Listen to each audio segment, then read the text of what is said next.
ಕರ್ನಾಟಕದಲ್ಲಿ ಸದ್ಯ talk of the town ಆಗಿರೋ ವಿಚಾರಗಳಲ್ಲಿ ಒಂದ್ ಯಾವುದು ಅಂದ್ರೆ ಇಡ್ಲಿ. ಇಡ್ಲಿ ತಿಂದ್ರೆ ಕಾಯಿಲೆ ಬರುತ್ತೆ, ಇಡ್ಲಿ ತಿನ್ನೋರೆ ಹುಷಾರಾಗಿರಿ, ಇಡ್ಲಿಯಿಂದ ಡಿಡ್ಲಿ ಕ್ಯಾನ್ಸರ್ ಅನ್ನೋ ಸುದ್ದಿ ಎಲ್ಲಾ ಕಡೆ ಹರಿದಾಡ್ತಾ ಇದೆ. ಅಂಡ್ ಇದಕ್ಕೆ ಕಾರಣನೂ ಗೊತ್ತಾಗಿದೆ. ಇಡ್ಲಿ ಮಾಡೋದಕ್ಕೆ ಬಳಸೋ ಲೋ ಕ್ವಾಲಿಟಿ ಪ್ಲಾಸ್ಟಿಕ್ ಕವರ್ ನಿಂದ ಹಾನಿಕಾರಕ ಕೆಮಿಕಲ್ಸ್ ರಿಲೀಸ್ ಆಗ್ತಿದೆ.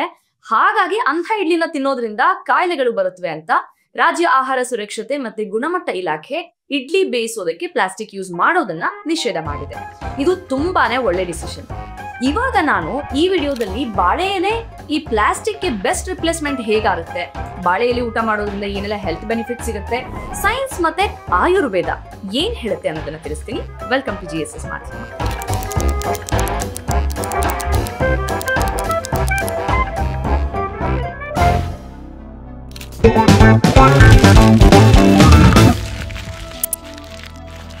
ಬಾಳೆ ಎಲೆ ಫಸ್ಟ್ ಉಪಯೋಗ ಅಂದ್ರೆ ಬಾಳೆ ಎಲೆಯಲ್ಲಿ ಪ್ಲಾಂಟ್ ಬೇಸ್ಡ್ ಆಂಟಿ ಆಕ್ಸಿಡೆಂಟ್ ಇದೆ. ಬಾಳೆ ಎಲೆನಲ್ಲಿ ಒಂದು ಅದ್ಭುತವಾದ ಆರೋಗ್ಯಕರ ಅಂಶ ಇದೆ. ಇದರಲ್ಲಿ ಪಾಲಿಫಿನಾಲ್ಸ್ ಅನ್ನೋ ಪ್ಲಾಂಟ್ ಬೇಸ್ಡ್ ಆಂಟಿ ಆಕ್ಸಿಡೆಂಟ್ ಇದೆ. ಬಾಳೆ ಎಲೆ ಮೇಲೆ ಊಟ ಮಾಡೋದ್ರಿಂದ ಈ ಆಂಟಿ ಆಕ್ಸಿಡೆಂಟ್ ನಮ್ಮ ದೇಹನ ಸೇರುತ್ತೆ. ಇದು ನಮ್ಮ ದೇಹದಲ್ಲಿ ಫ್ರೀ ರಾಡಿಕಲ್ಸ್ ಅಂದ್ರೆ ನಮ್ಮ ಜೀವಕೋಶಗಳನ್ನ ಹಾಳು ಮಾಡೋ ಅನ್ಸ್ಟೇಬಲ್ ಮಾಲಿಕ್ಯೂಲ್ಸ್ ಇರುತ್ತಲ್ಲ, ಅದನ್ನ ನಿಯಂತ್ರಿಸುತ್ತೆ. ಇದರಿಂದ ಸೆಲ್ಸ್ ಡ್ಯಾಮೇಜ್ ಆಗೋದನ್ನ ತಡೆದು ಎಷ್ಟೋ ದೊಡ್ಡ ಕಾಯಿಲೆಗಳಿಂದ ನಮ್ಮನ್ನ ಬಚಾವ್ ಮಾಡುತ್ತೆ. ಸೊ ಸೆಲ್ಸ್ ನ ಕಾಪಾಡೋ ವಿಷಯ ಅಂತ ಬಂದಾಗ ಬಾಳೆ ಎಲೆ ಕೂಡ ಹೆಲ್ಪ್ ಮಾಡುತ್ತೆ. ಇನ್ನೊಂದು ಇಂಟ್ರೆಸ್ಟಿಂಗ್ ವಿಚಾರ ಅಂದ್ರೆ ಪಾಲಿಫಿನಾಲ್ಸ್ ಅನ್ನೋ ಅಂಶ ಗ್ರೀನ್ ಟೀ ನಲ್ಲೂ ಇರುತ್ತೆ. ಅಷ್ಟೇ ಅಲ್ಲ, ಆಪಲ್ಲು, ಕ್ಯಾರೆಟ್, ಶುಂಠಿ, ಅರ್ಶನದಲ್ಲೂ ಕೂಡ ಇದಿರುತ್ತೆ. ಈ ಪಾಲಿಫಿನಾಲ್ಸ್ ಯಾಕೆ ಮುಖ್ಯ ಅಂತ ನೋಡೋದಾದ್ರೆ ಇದು ಬ್ಲಡ್ ಶುಗರ್ನ ಕಮ್ಮಿ ಮಾಡುತ್ತೆ, ಹಾರ್ಟ್ ಡಿಸೀಸಸ್ ನ ರಿಸ್ಕ್ ಏನಿರುತ್ತೆ ಅದನ್ನ ಕಮ್ಮಿ ಮಾಡುತ್ತೆ, ಬ್ಲಡ್ ಕ್ಲಾಟ್ ಆಗೋದನ್ನ ತಡೆಯುತ್ತೆ, ಕ್ಯಾನ್ಸರ್ ವಿರುದ್ಧ ಹೋರಾಡುತ್ತೆ, ಬ್ರೈನ್ ಫಂಕ್ಷನ್ ನ ಪ್ರಾಂಪ್ಟ್ ಮಾಡುತ್ತೆ. ನೆಕ್ಸ್ಟ್, ಬಾಳೆ ಎಲೆ ಜೀರ್ಣಕ್ರಿಯೆನ ಸಪೋರ್ಟ್ ಮಾಡುತ್ತೆ. ಬಾಳೆ ಎಲೆನಲ್ಲಿ ಫ್ಲೆವನಾಯ್ಡ್ಸ್ ಅನ್ನೋ ಪಾಲಿಫೆನಾಲ್ ನ ಒಂದು ಟೈಪ್ ಅದಿದೆ. ಈ ಫ್ಲೆವನಾಯ್ಡ್ಸ್ ಗಳು ಗುಡ್ ಬ್ಯಾಕ್ಟೀರಿಯಾನ ಸಪೋರ್ಟ್ ಮಾಡುತ್ತೆ. ಇದರಿಂದ ಡೈಜೆಷನ್ ಇಂಪ್ರೂವ್ ಆಗುತ್ತೆ, ಟಾಕ್ಸಿನ್ಸ್ ರೆಡ್ಯೂಸ್ ಆಗುತ್ತೆ, ಜೊತೆಗೆ ಕೆಲ ನ್ಯಾಚುರಲ್ ಎನ್ಸೈಮ್ಸ್ ಮತ್ತೆ ಆಂಟಿ ಮೈಕ್ರೋಬಿಯಲ್ ಗುಣಗಳಿದೆಯಲ್ಲ, ಅಗೇನ್ ಇದು ಕೂಡ ಜೀರ್ಣಕ್ರಿಯೆಗೆ ಸಹಾಯ ಮಾಡುತ್ತೆ.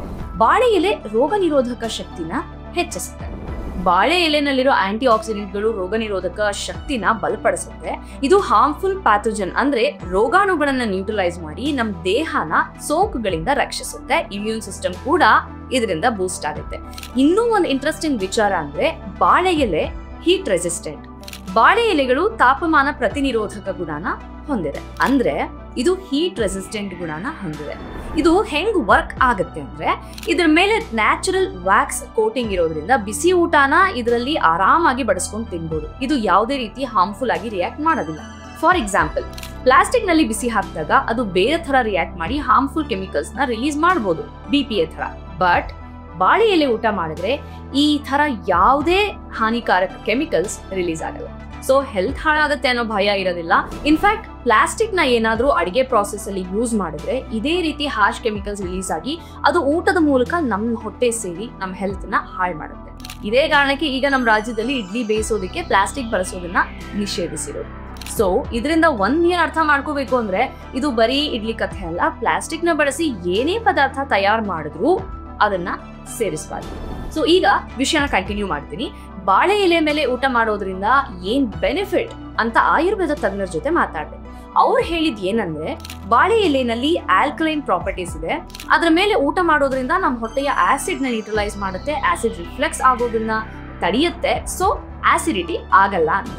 ಇಷ್ಟೇ ಅಲ್ಲ, ಇನ್ನು ಬೇರೆ ಬೇರೆ ಬೆನಿಫಿಟ್ಸ್ ಇವೆ. ಬಾಳೆ ಎಲೆ ನ್ಯಾಚುರಲ್ ಆಗಿ ಸಿಗುತ್ತೆ, ಬಯೋಡಿಗ್ರೇಡಬಲ್, ಈಕೋ ಫ್ರೆಂಡ್ಲಿ, ಮತ್ತೆ ಬಾಳೆ ಎಲೆ ಮೇಲೆ ಊಟ ಬಡಿಸ್ಕೊಂಡು ತಿಂದ್ರೆ ಅದರ ರುಚಿನೂ ಹೆಚ್ಚಾಗುತ್ತೆ. ಇಷ್ಟೆಲ್ಲಾ ಹೆಲ್ತ್ ಬೆನಿಫಿಟ್ಸ್ ಇದೆ ಅಂದ್ರೆ ಇದನ್ನ ಬರೀ ಫಂಕ್ಷನ್ಸ್, ಸಂಪ್ರದಾಯ ಅಂತ ಸೀಮಿತ ಮಾಡ್ಕೋಬೇಡಿ. ಮನೇಲೂ ಆದಷ್ಟು ಬಾಳೆ ಎಲೆ ಮೇಲೆ ಊಟ ಮಾಡೋದನ್ನ ರೂಢಿ ಮಾಡ್ಕೊಳ್ಳಿ. ನಾರ್ಮಲ್ ತಟ್ಟೆ ಇಟ್ಕೊಂಡ್ರು ಅದ್ರ ಮೇಲೆ ಒಂದ್ ಬಾಳೆ ಎಲೆ ಹಾಕೊಂಡು ಊಟ ಮಾಡಿ. ಇದರಿಂದ ಇನ್ನೂ ಒಂದು ಬೆನಿಫಿಟ್ ಏನಪ್ಪಾ ಅಂದ್ರೆ ತಟ್ಟೆ ವಾಶ್ ಮಾಡೋದಕ್ಕೂ ಕೂಡ ಲಿಕ್ವಿಡ್, ಸೋಪು ಅಂತ ಜಾಸ್ತಿ ಬಳಸೋದು ತಪ್ಪತ್ತೆ. ಅದರಿಂದನೂ ಕೆಲವು ಕೆಮಿಕಲ್ ನಮ್ ಹೊಟ್ಟೆಗೆ ಹೋಗೋದು ತಪ್ಪತ್ತೆ. ಬಾಳೆ ಎಲೆ ಊಟ ಮಾಡೋ ಚಾನ್ಸ್ ಸಿಕ್ಕಿದ್ರೆ ಮಿಸ್ಸೇ ಮಾಡಬೇಡಿ. ಇನ್ನೊಂದಷ್ಟು ಹೆಲ್ತ್ ಟಿಪ್ಸ್ಗಾಗಿ ನೋಡ್ತಾ ಇರಿ GSS ಮಾಧ್ಯಮ, ಕನ್ನಡದ best health and wellness channel.